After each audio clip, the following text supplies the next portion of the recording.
In the 1990s, the destructive guerrilla wars in Central America came to an end.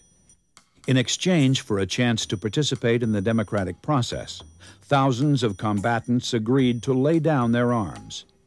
But the progress made elsewhere in Latin America in the 90s has left Colombia behind, largely for one reason: the explosive growth in the drug trade.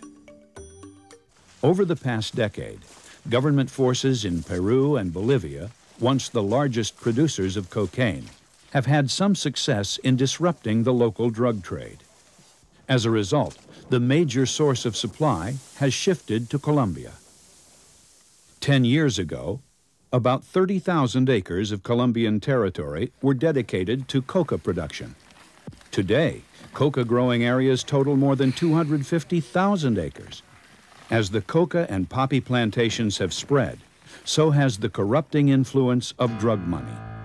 The export of drugs accounts for about a third of Colombia's total exports. Now, there is no way that a business of that order of magnitude can exist and prosper without key people inside business, banking, commerce, and government, including the military. And what this means is that a huge number of key Colombians have a vested interest in the status quo. Robert White, a former U.S. ambassador to El Salvador, is president of the Center for International Policy in Washington. In Colombia, they have a saying, plata o plomo, silver or lead. Take the bribe or we'll shoot you. And I have to tell you that in a violent, war-torn society that doesn't know from one year to the next whether it's going to be in existence, there are very few people, high or low, that can resist that choice. In addition to official corruption, efforts to fight the drug trade have been hampered by the Colombian government's losing battle against the country's guerrilla armies. Colombia's two largest guerrilla groups are the Revolutionary Armed Forces of Colombia, or FARC, and the National Liberation Army, or ELN. The two groups combined form a force of 20,000 soldiers.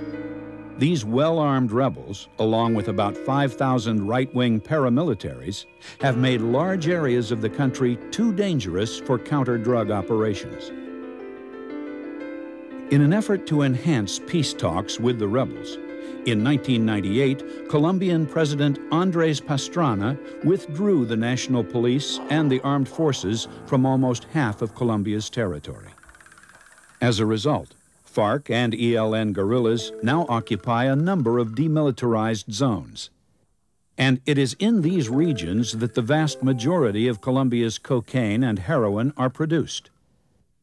According to Major Andy Messing, director of the National Defense Council Foundation, the guerrillas have become Colombia's new drug kingpins. But the fact is, about 1990, when there was a decision to go after the cartels, and the cartels were eliminated by 93 or 94, the guerrillas wound up jumping into the void and assuming the drug trade and making their own cartels.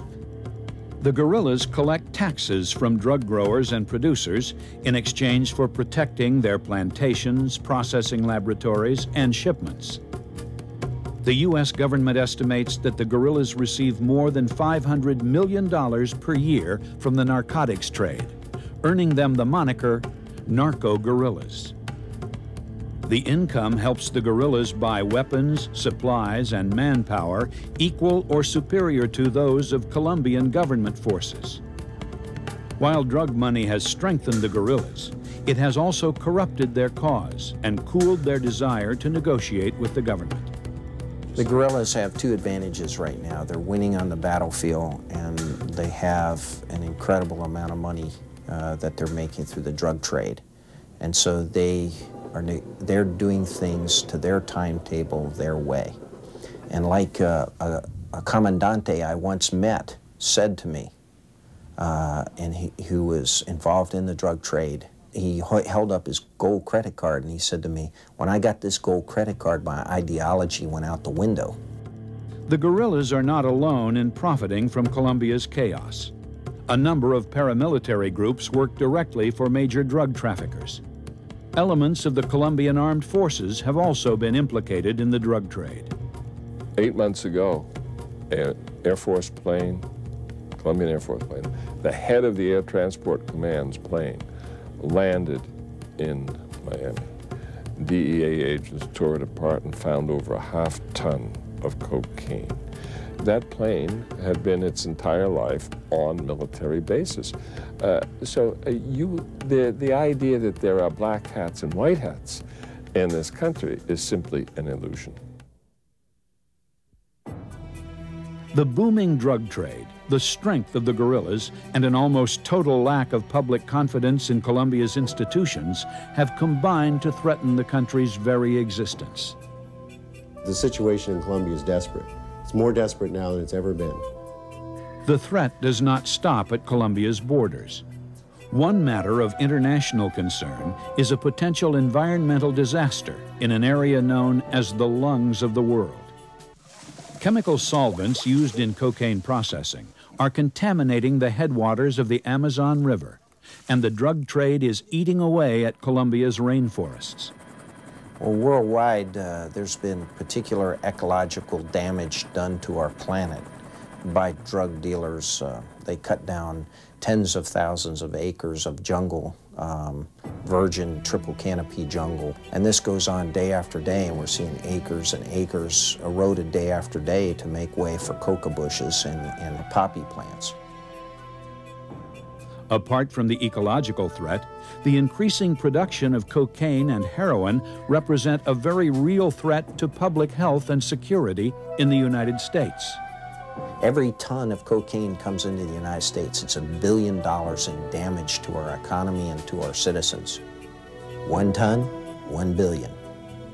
With more than 200 tons per year entering the United States, the cocaine trade's economic, social, and human costs to American communities are staggering.